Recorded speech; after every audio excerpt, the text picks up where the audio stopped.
এই মুহূর্তে শাহবাগ চত্বরে অবস্থান করছি। দর্শক দেখতে পাচ্ছেন যে অসংখ্য ছাত্র জনতা তারা কিন্তু শাহবাগ ব্লকেট করে রেখেছে অনির্দিষ্ট সময়ের জন্য। এই ব্লকেট কিন্তু আজ রাত সারা হবে সেটাও না, দিন রাত মিলেই কিন্তু এই ব্লকেটের ডাক দিয়েছেন সাধারণ ছাত্র জনতা। আওয়ামী লীগকে নিষিদ্ধের দাবিতে তাদের এই অবস্থান, অনর এই অবস্থান এই মুহূর্তে আমরা দেখতে পাচ্ছি। তাদের যে কর্মসূচি, এই কর্মসূচিটি দেখতে পাচ্ছি এই মুহূর্তে। দর্শক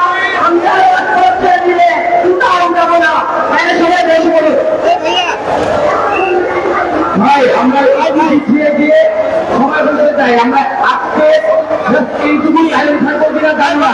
1 বছর থাকতে যেতে পারে, 1 বছর থাকতে যেতে পারে, কিন্তু আমরা আওয়ামী লীগ নিষিদ্ধ হওয়ার আগ পর্যন্ত এখান থেকে আওয়ামী লীগ এবং তার অঙ্গ সংগঠন সহযোগী সংগঠন বিভিন্ন যে দাবি দেওয়া তাদেরকে নিষিদ্ধ করা এবং আরো যে বেশ কয়েকটি দাবি, সেই দাবিগুলো হচ্ছে যে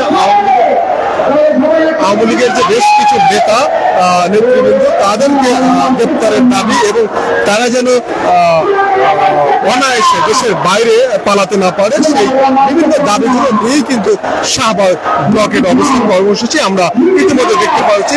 ছাত্র জনতার চোখে পড়ার মতো উপস্থিতি আমরা ইতিমধ্যেই দেখতে পাচ্ছি। দর্শক দেখতে থাকুন দৈনিক জবাবদিহির ফেসবুক পেজের সাথে থাকুন এই মুহূর্তে।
ढाका